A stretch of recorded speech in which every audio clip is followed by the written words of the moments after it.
I tell you what, Bears fans, I don't know how many more weeks collectively the fan base can take these heart-stopping, game-ending victories, but at least, despite that never should have having reached the magnitude that it did today, uh, I don't know what else to say. We talked before the show, man, and I said this is crazy. Like, it's not good for our health. But you know Oh, what? Look, the Bears did it again. 3 straight comeback wins, 5 comeback wins this year, and they're 7-3. It wasn't pretty. They're probably not the best team in the NFC. They're probably not close to the best team in the NFC at all. And this just might be a feel good story for now. But dude, how much this team has lost and this franchise has lost over the years, like, I'm happy. They won. They won. They went out. They won. They learned how to quote unquote win a game. And yeah, I don't know, man. It's crazy watching these games and watching how they're doing it at the end. yeah, for sure. We skipped introductions. Welcome on into the Bear Report Rapid Recap. I'm Steven Johnson. He is Zack Pearson, and again, the Bears staging another game-winning drive. This one, thanks in part, shockingly, to special teams, with Devin Duvernay coming out with the best kick return of the season when it mattered most, putting the team in a position where they only had to pick up about 5 yards to get into field goal range.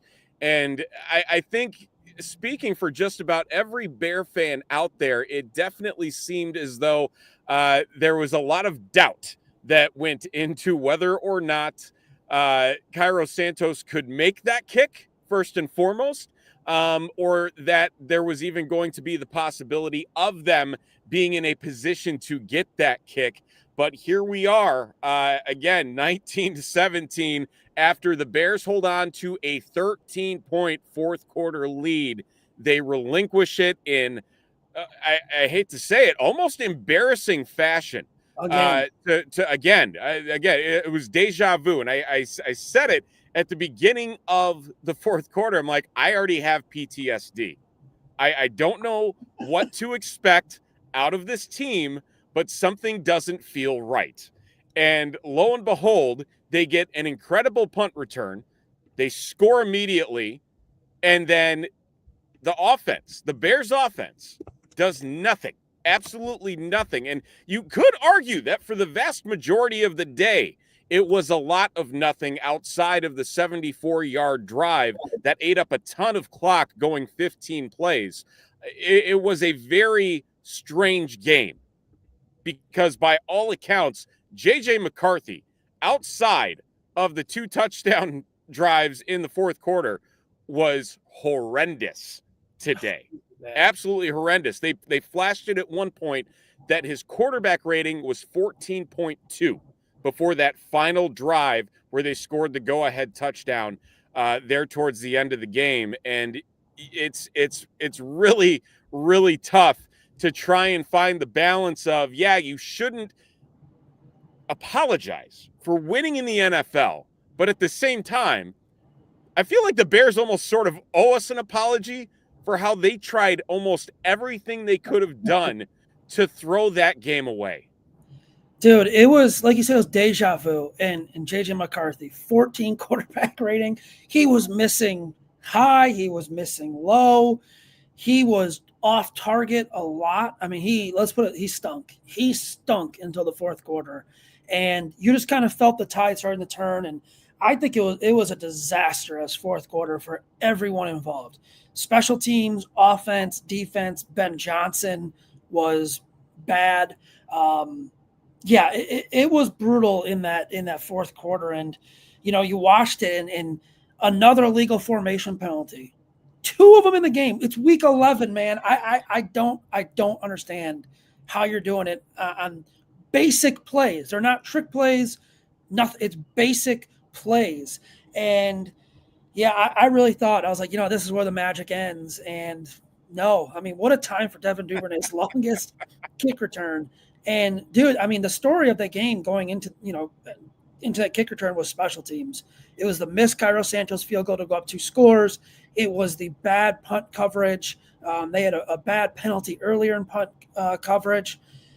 And, of course, their punt and kick return teams have done essentially nothing of substance all year until that moment. But, hey, you're 7-3.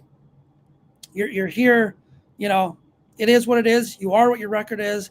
You're getting to the tough part of your schedule. But like I said, don't apologize to anyone. We've seen too much losing from this franchise over the years. Just if anyone says, "Oh, the Bears stink," the Bears don't deserve this, just remember all those games that you felt like crap after because they're getting the butts kicked up and down the field the last 4 years. So I'll just say that for a minute. May I remind you, it's funny. It's kind of a Freaky Friday type thing. The Commanders have lost 6 straight. Think about a year ago in that Commanders game and the horrendous losing streak that the Bears went on. The Tides have essentially flipped in that regard. For things could be significantly worse, and now the Bears are 7-3 and one potential Sunday night football game away from being alone atop the NFC North if the Philadelphia Eagles beat the Detroit Lions tonight, which is insane, absolutely insane. We are going to carry the live press conference from Ben Johnson along with Caleb Williams. We'll see who else. Cairo Santos might make an appearance as well after his big day. Really, he was the offense for the Bears today, going 4 of 5 on field goals.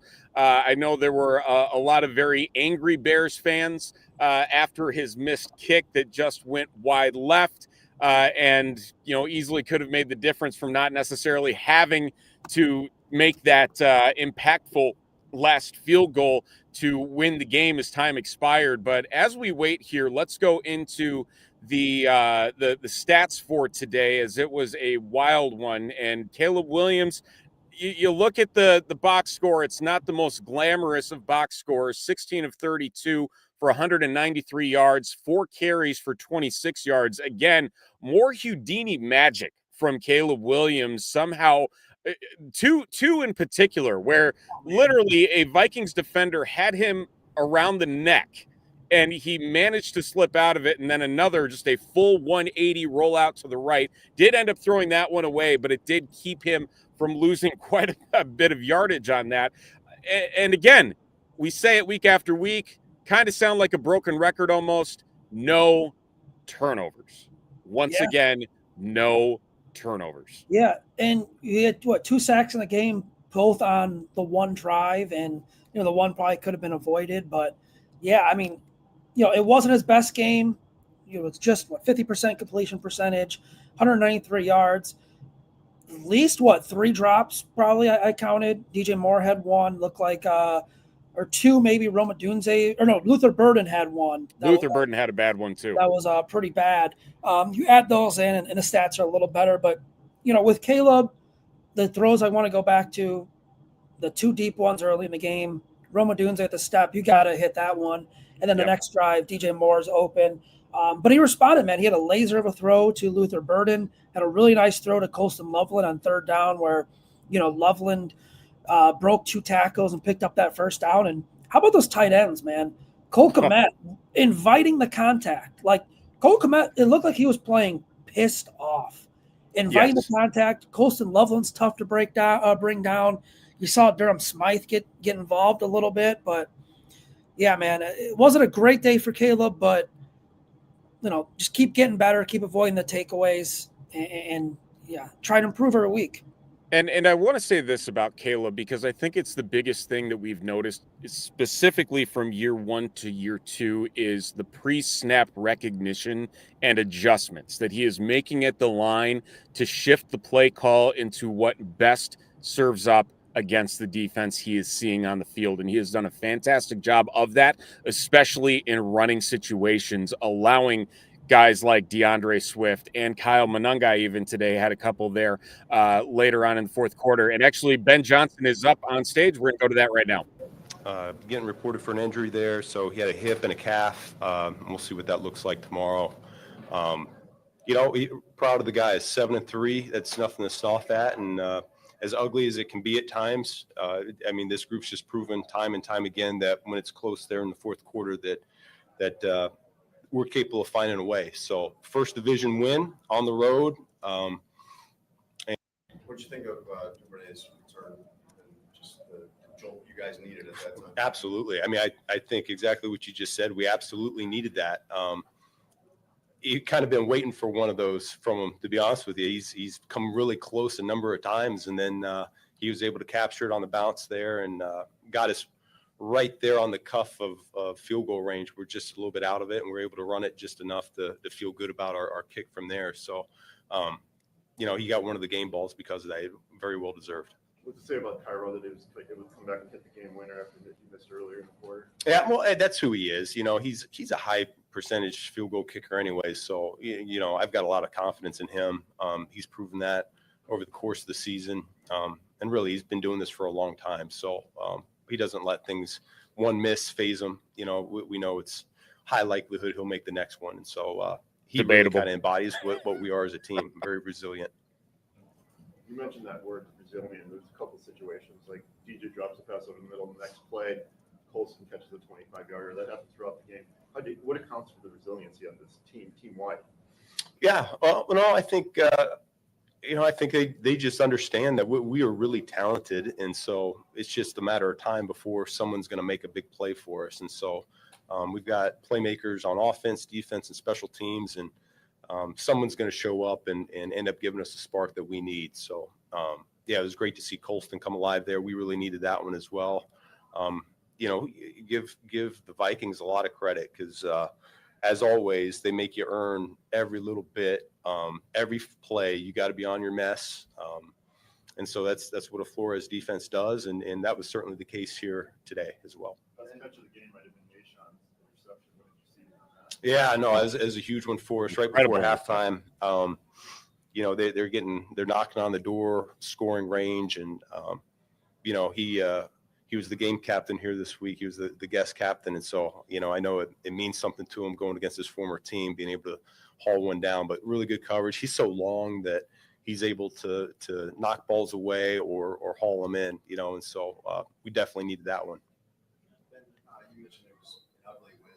You guys have had some that come down to the last minute or so. But when you make it where your team's at, where you're, regardless of how you got there, you're 7-3, and that's a good spot. Yeah, no, I mean, I think there's ups and downs in every game. There's a few things you wish that you were a little bit cleaner on over the course of it. I think we had a legal formation on one and things of that nature, a few drops mixed in there. Just those are the ones that you get, disappointed in because those are more self-inflicted than they are anything else. And so, when it's, like I said, when you play a tough team like that, you need to be on your mess as much as you can because they're going to make some plays themselves, which they certainly did in this game. So, it was very reminiscent there of the first game where we ended up having a lead and then allowed it to get interesting there. And we felt like we didn't make enough plays there in the first game to earn that victory. And so this one we did. So I do think that shows growth as a football team. What does it mean to be 7-3? You guys could wake up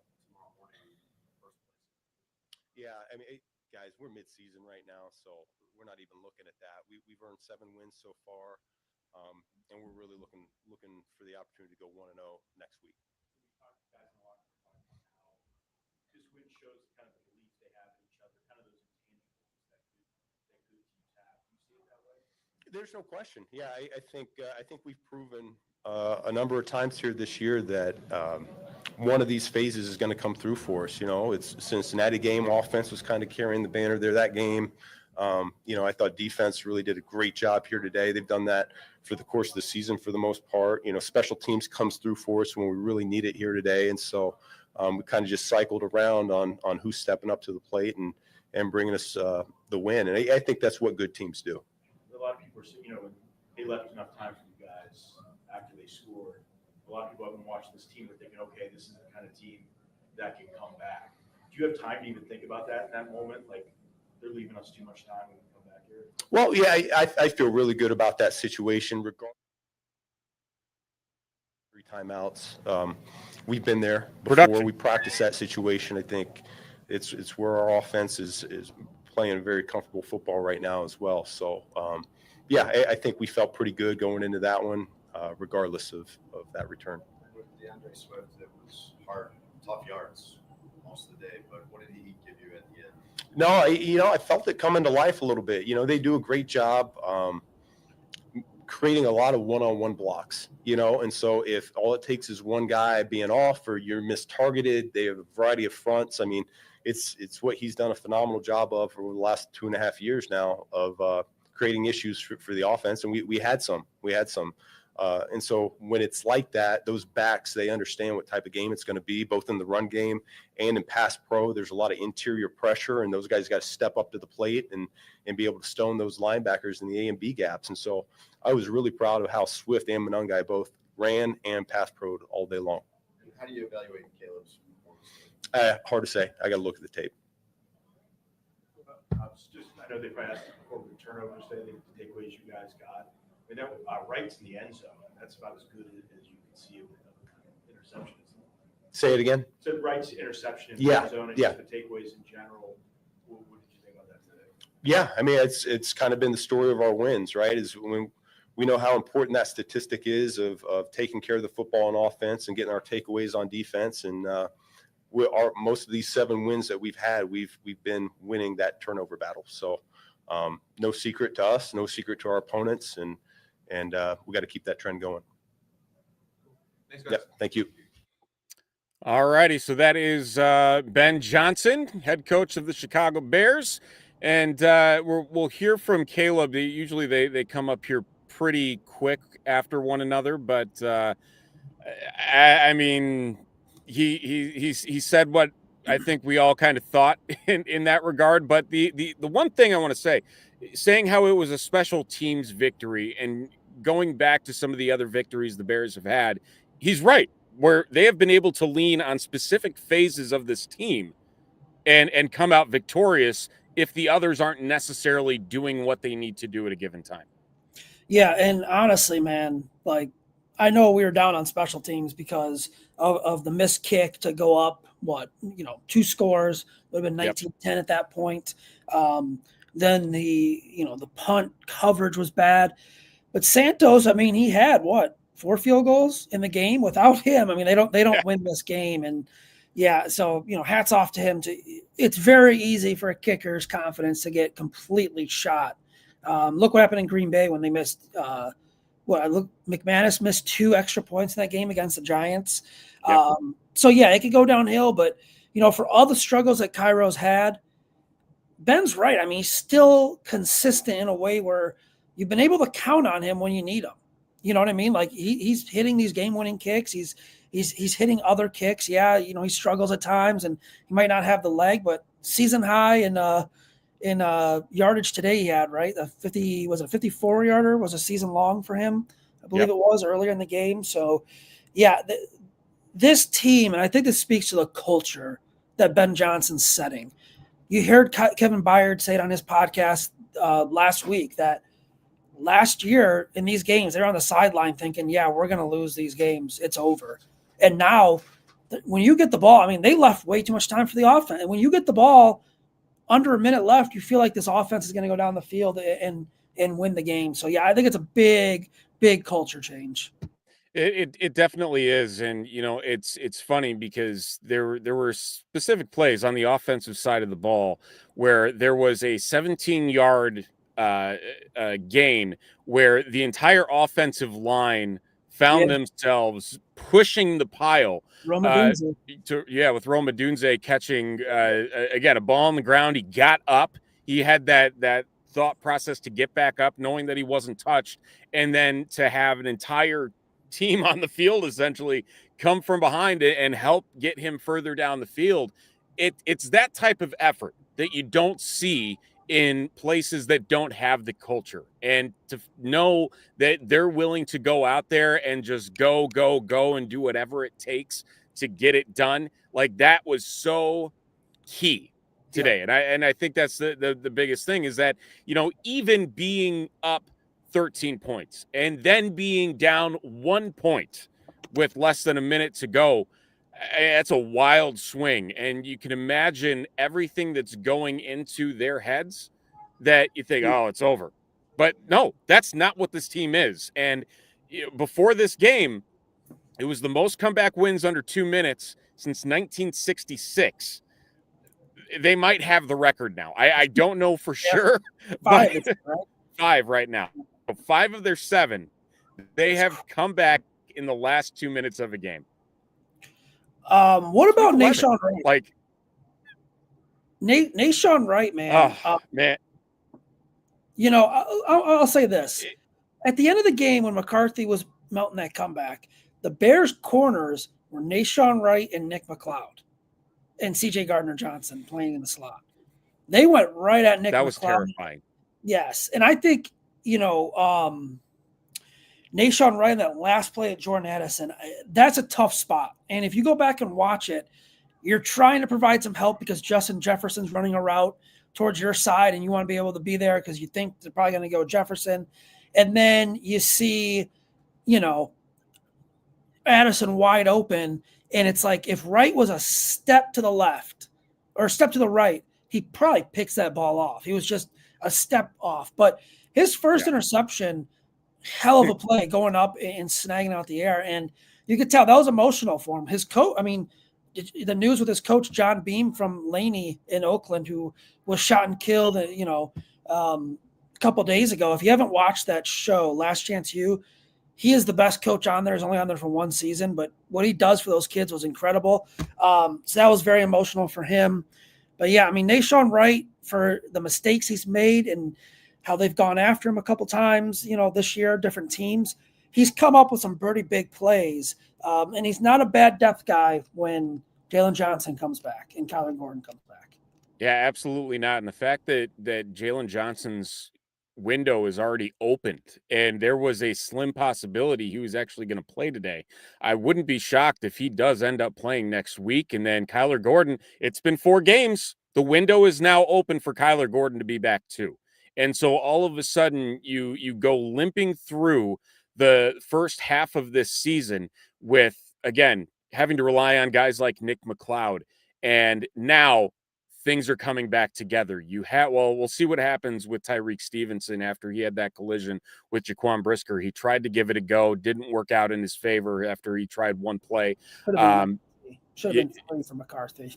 Yeah, it definitely should have. That probably should have ended the game right then and there. But for this to be the scenario that the Bears are currently in, where their top 2 corners are now going to be back in the next 2 weeks, and you're going to have guys that have stepped up in big ways, whether it is Nashawn Wright, whether it is C.J. Gardner-Johnson, and it's going to go from what looks like a hollow position room to a very deep position room almost overnight. And then you get TJ Edwards back, where they're hoping he wasn't going to be an IR candidate. It is very possible he could be back next week or the week after against the Philadelphia Eagles. So there is a lot that is trending in the right direction for this defense. The only thing this team is currently missing is the pass rush. And we'll get to that because I think there's a lot to be said about that, where yes, they got pressure on JJ throughout the game. I don't think they had a sack today. If I'm not mistaken, They did not have a sack today. So again, they need to figure out how to get that pressure, because the Vikings offensive line, they're currently dealing with their own pain points and injuries. There shouldn't have been a situation in which they couldn't at least gotten 1 sack today. So that's kind of frustrating. Yeah. Well, they're getting a little more pressure. Austin Booker had a nice rep on one of the first drives of the game, just beating Christian Darrisaw with a spoon there. That was pretty good. Montez Sweat got some pressure as well. So, yeah, they got to find a way. Dennis Allen's got to find a way. He tried. I mean, what was it, 4th quarter, Gardner-Johnson almost got to J.J. McCarthy on that blind side, and that probably would have been a huge play for the Bears. But, yeah, Dennis Allen's going to have to get creative, and you know, I think it just goes. You watch these 2 quarterbacks struggle a little bit today, and you look, and you have Brian Flores on one side. At one point in the game, was blitzing 78%, I think, of the snaps of Caleb Williams. And then the other side, you have Dennis Allen just throwing whatever he can at J.J. McCarthy with a weaker unit. And it was kind of interesting, but also frustrating to watch, you know, for both sides. But you kind of have to tip your caps to the defensive coordinators. I think both of them called a pretty damn good game. They did, and it was interesting to see that Ben Johnson was throwing some unique looks at Brian Flores throughout the game, getting Tyson Bagent out there a couple times out wide, and you could kind of tell things were like, okay, the backup quarterback's in the game. What are they doing?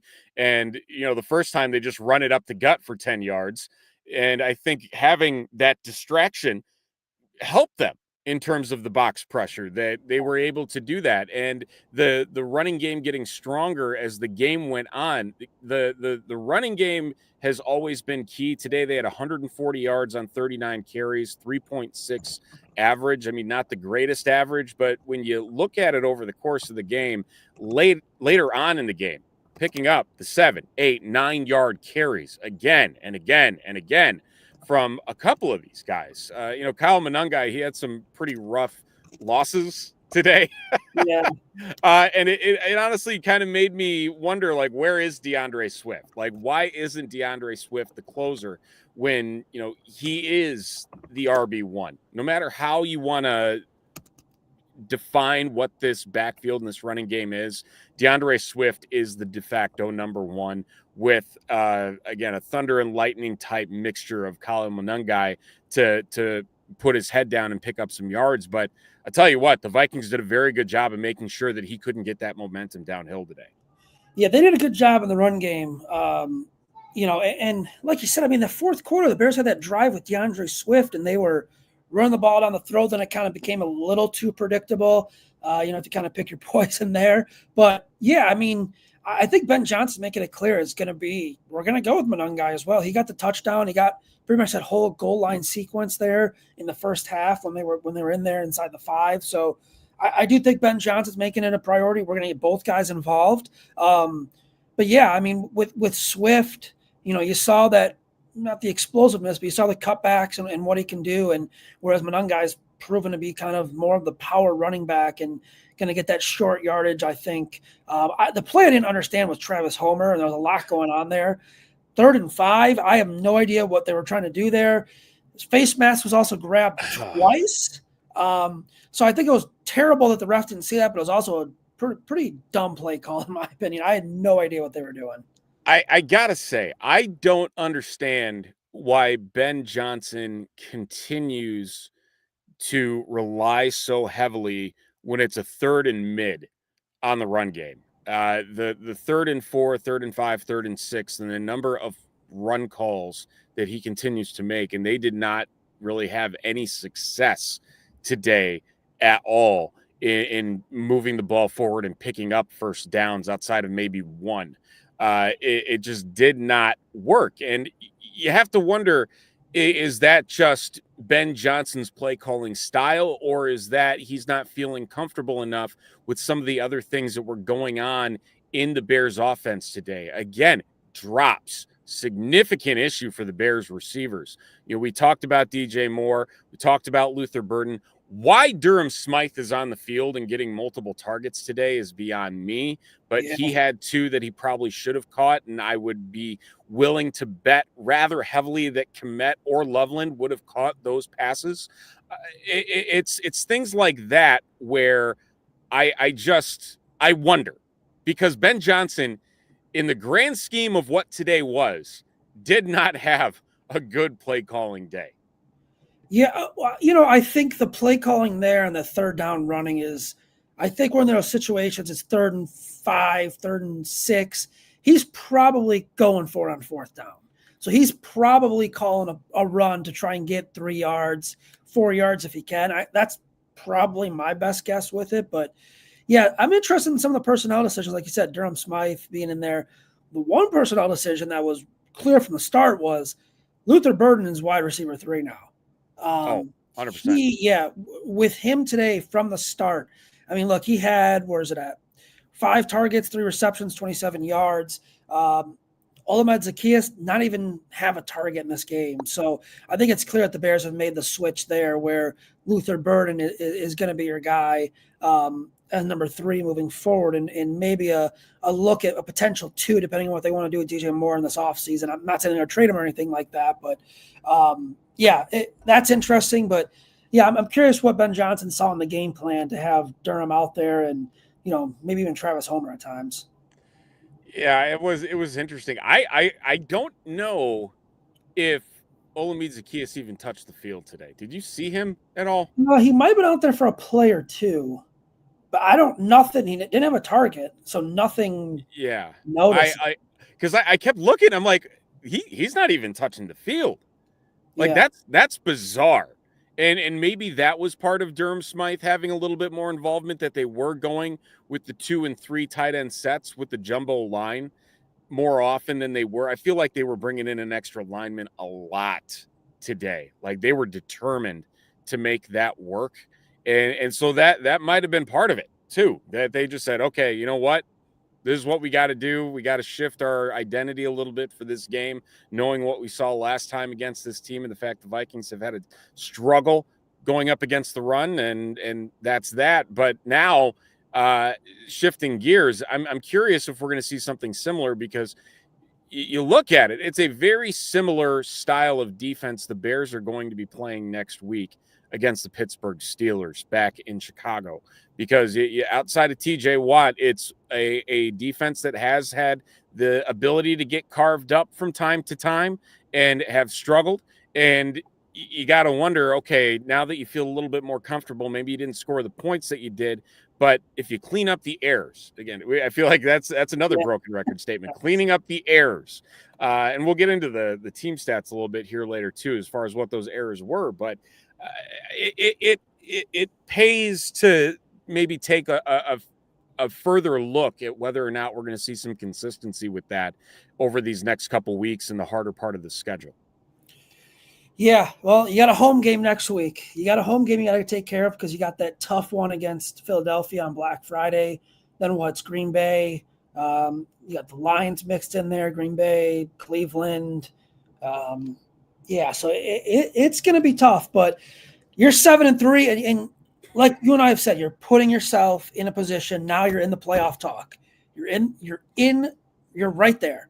You're right there to make a run, and let's go see what happens. Over these next 7 games left?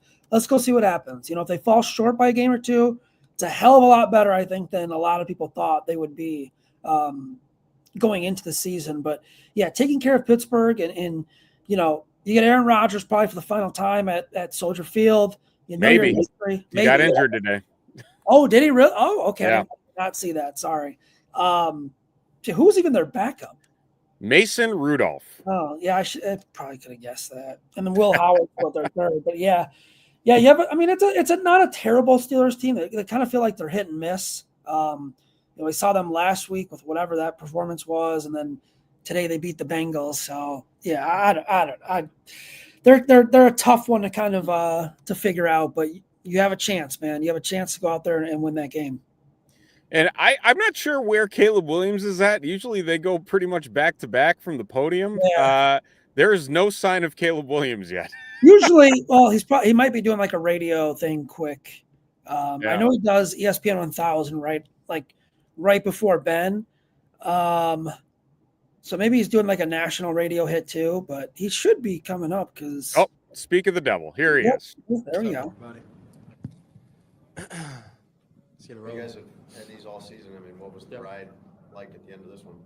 Yeah, same as always. Go out there, do your job, be calm as possible for the guys, be poised in those moments. And, I think overall, when you do your job, when we execute the plays that are called, obviously having the big spurt of the kick return by Dude was exciting. But when we get out there on the offensive side, it's just do your job, execute the plays, and have a more dominating mindset than the man in front of you.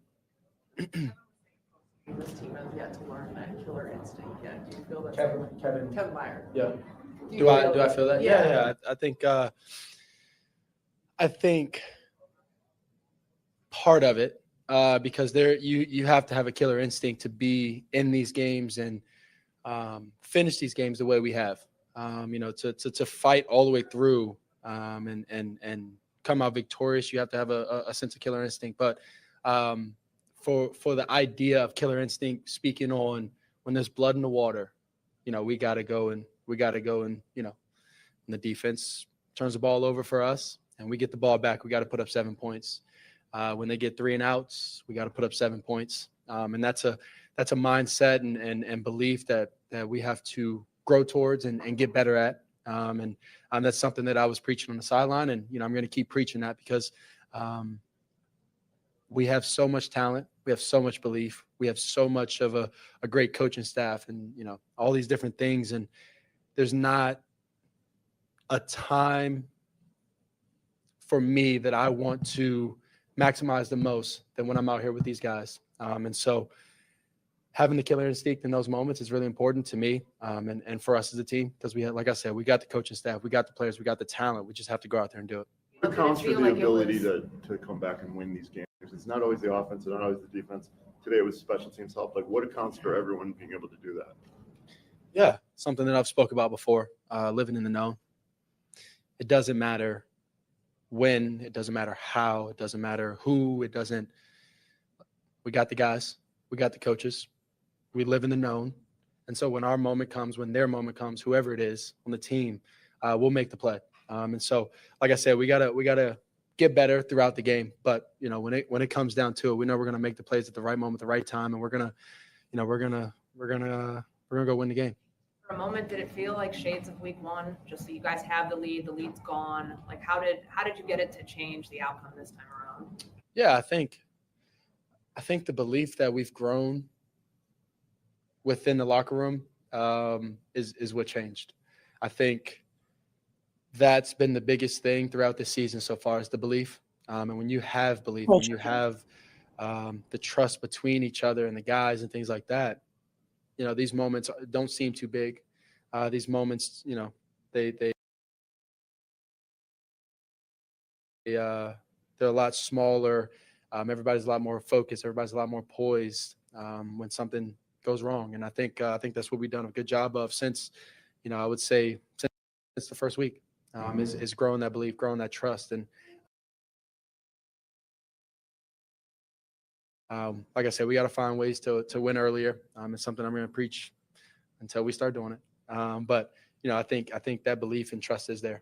What's through your head when Duray sees that space? You can kind of see it open up there. Yeah, I was standing. I told Duve actually, but right before the game, that he was going to make a play for us this day, and he did just that. And I was actually right there when I saw Duve starting to bend the corner, back to us, and you could kind of see the stampede of people on the right side, and you kind of feel and see all the space over here, and just had a feeling that he was going to make a big play right there, and he did. And we're super happy for him, super proud of him, and we're proud that he's on this team and he's making plays for us like that in those big moments. But yeah, things going through my head in that moment is go win the game. Did you ever thought about that before? I mean, do you usually tell Duvernay stuff like that, or do you have a certain inkling? I think if I see him before the game or anything like that, maybe. But today just felt like the day, and I told him that before the game, and ended up kind of working out that way. He's not Miss Cleo. Flores threw at you, maybe different than you've seen before. Yeah, he brought a lot of this week. He brought a lot of corner cat and things like that.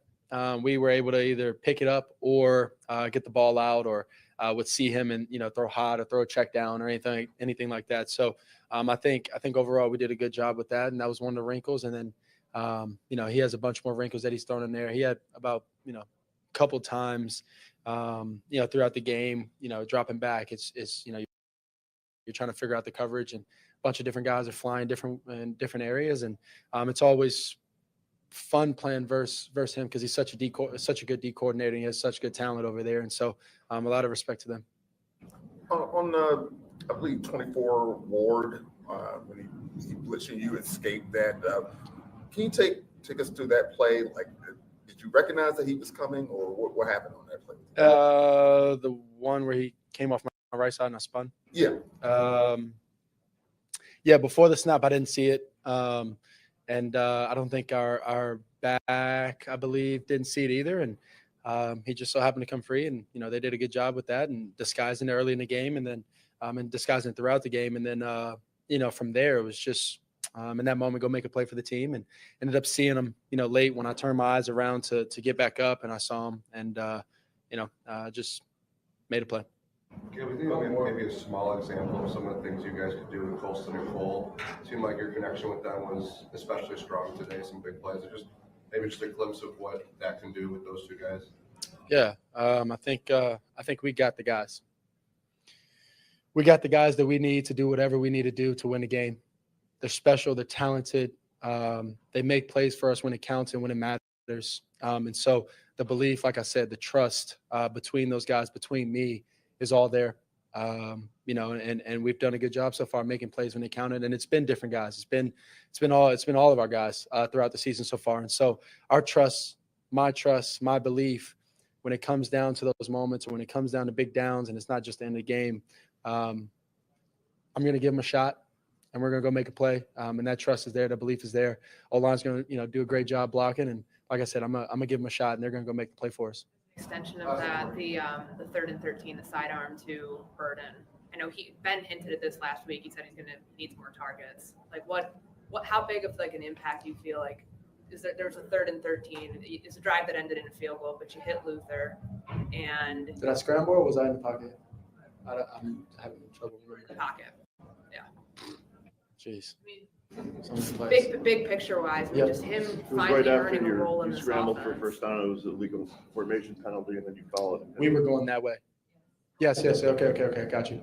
The impact that he made. I mean, Ben's been kind of trending towards this way, saying he's going to get involved more. Like specific to that play, you're talking about trust. Now you found you have another guy you can go to. How did that affect things today? Yeah.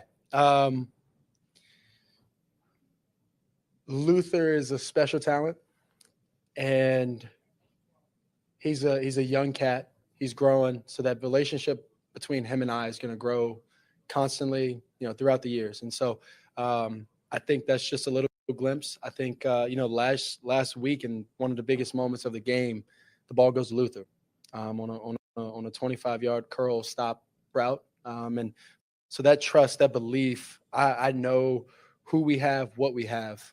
And when I drop back and these guys are running these routes and the spacing and all of these things are right, and they're out there, like I said, the trust, the belief, the special talent that I know that we have is there, and it's a confidence builder for me to be able to trust them and put the ball in the right spot at the right time, and it's only growing, and we're at the halfway mark of the season, or 2 games, or 1 to 2 games past it. And we haven't scratched the surface of how talented, how special we are on this side of the ball. And I'm excited to show it. I'm excited to showcase it. I'm excited to get up every single day and, keep grinding with these guys and showcase it at the end of the day. And, I think that's coming up. And, you get little glimpses of it. Throughout games and throughout the season so far, but it's coming. The Bears.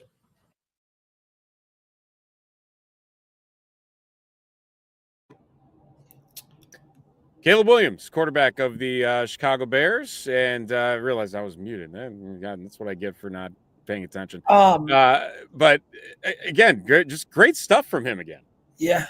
The Luther Burden stuff, the belief in the locker room stuff, living now in the presence and not worried about anything else. That's exactly what you want to hear. Off the Caleb stuff, though, have you seen this guy on Twitter? I can't really say his name because it's got a cuss word in it, but the handle is, I guess it's F me, has predicted the Bears on September 17th at 6 p.m., predicted the Bears' entire schedule. And that would have been after the Lions loss.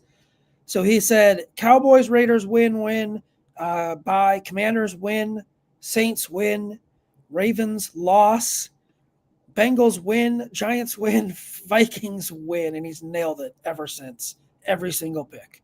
I need to know the rest of what he's predicting. Next week, Steelers win. Okay. Loss at Eagles, loss at Packers, win Browns, win Packers, win 49ers, win Lions, 12-5. Wow. Yeah. I don't think anybody expected them to win the way that they've been winning. No. but that's impressive nonetheless. That you have this kind of let it ride going with a prediction back from week 2.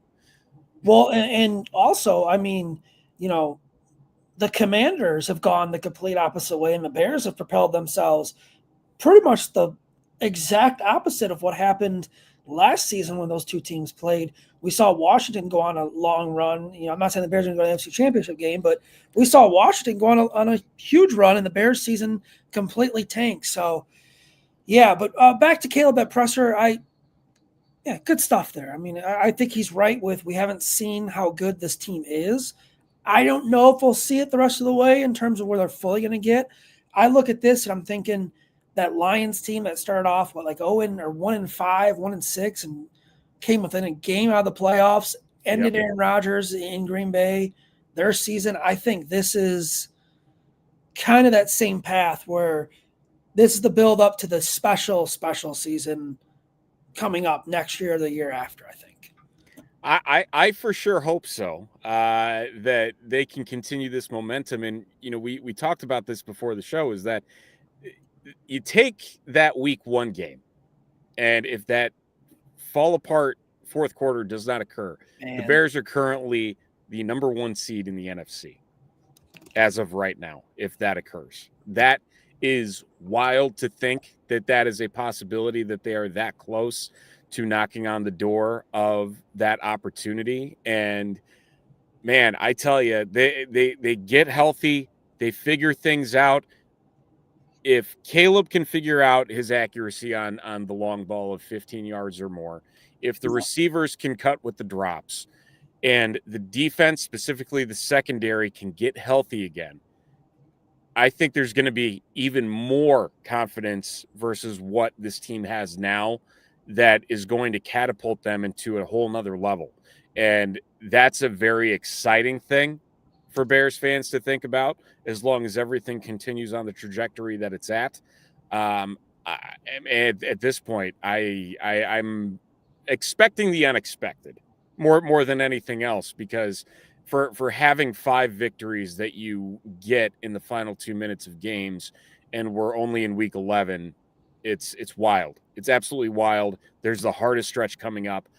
It's anybody's guess what's going to happen over these final few weeks. They're fun. I mean, they are. Like last year, we were dreading watching these games because they were losing these. They were losing. They lost to the Patriots 19-3 in a game they really should have won. They got beat bad by the Cardinals. Like, they're winning these games now. And, like I said, last year, going on the stretch, we're talking about the draft and how they're having another top 10 pick, and you're probably making plans to go holiday shopping. This year, I mean, now it feels like they're must-see TV. And I want to say was it Howie Long, or it was someone on the halftime show said, no matter how this shakes out, Caleb Williams is must-see TV for how he can escape sacks, keep plays alive, his arm accuracy and talent. You see the zip on some of these passes. He's right. The Bears are becoming slowly trending. And this is a good point, too. I mean, if you're in it, you got a shot. I mean, who knows what happens? I don't think they're going to win the Super Bowl or come close, but just be there at the end. Just like at the end of the season, just stay in this, man. That's all I want. Yeah, Caleb Williams, the second lowest ratio of sack to pressure in the NFL, because of what he's able to do with his legs and the elusiveness of his game. It speaks leaps and bounds that it took the Vikings as long as it did to bring him down for a sack today. And it is key that he continues to hold on to the ball in a way that he's not turning it over or making the mental mistakes. I don't care how long he holds on to the ball. People can chirp on that stat all day long if they want to, that he has, 4 or 5 seconds until he throws the ball. Great. He's not turning it over. He's not losing yards. That's what matters it is honestly one of the dumbest stats, in my opinion, that as long as he's doing those things and giving his team the opportunity to win games, great. Do what you got to do, figure it out, get better week after week, and that's exactly what we're seeing out of Caleb Williams. Final rundown here of today's team stats. Bears, 320 yards to 265 for Minnesota. Turnover column, 2-0, forcing 2 turnovers. First downs, Bears had 19, Vikings had 15. Penalties, still not terrible. 6 penalties for 40 yards, Vikings 2 for 15. Third downs, they were 7 of 18. The Vikings were 3 of 11. Did not have a fourth down conversion today because they didn't try for it on fourth down today. Red zone opportunities, they were 1 for 2. Vikings were 2 for 3. And the biggest one today that really controlled this game from the get-go, the possession, the time of possession, the Bears, 36 minutes and 59 seconds. The Vikings, 23 minutes and 1 second. Wild that they had 13 more minutes with the ball in hand today. I wish they would have scored more points. They had every opportunity to score more points. Didn't get done, but at the end of the day, a win is a win. Here's the stat that stands out to me. Stat of the day right here. Interception leaders right now for the NFL. NFL interception leaders, Kevin Byard with some games of progress has 5. He's number 1. Nashawn Wright and Tremaine Edmonds are tied for number 2 in the league at 4, along with Devin Lloyd. And CJ Gardner-Johnson, I believe, does have 3. I think he's got not with the Bears. Not with the Bears. Yeah. It just or maybe not. Maybe he doesn't have 3 interceptions. 3 sacks. 3 sacks. 3 sacks, yeah. So that was from Alex Shapiro. Yeah. 3 of the top 4 interception leaders on this defense. And when they force takeaways and they don't turn the ball over, it's usually a good recipe for success. That it is. They win games, and that is what they need to continue to do here. It is Bears Steelers in Week 12 back at Soldier Field next Sunday at noon. We'll see if the win streak can continue for Chicago, Ben Johnson, Caleb Williams, and crew as they look to go 8-3 in the 2025 NFL season. We will be here to break it all down ahead of that kickoff on Sunday here at the Bear Report. So be sure to subscribe wherever you listen to podcasts, or if you're watching on any of our video platforms, be sure to subscribe there as well. As we'll be back later in the week with another episode, as well as with the Hallis Beat and more shows here on the Bear Report Radio. So for Zack Pearson, I'm Steven Johnson. Thanks for tuning in. We'll talk to you later this week. The Bears 7-3 and a potential first place all alone at the top of the NFC North. We'll find out after Sunday night, after the Lions take on the Eagles. So let's keep our fingers crossed, and we'll talk to you later. Take care.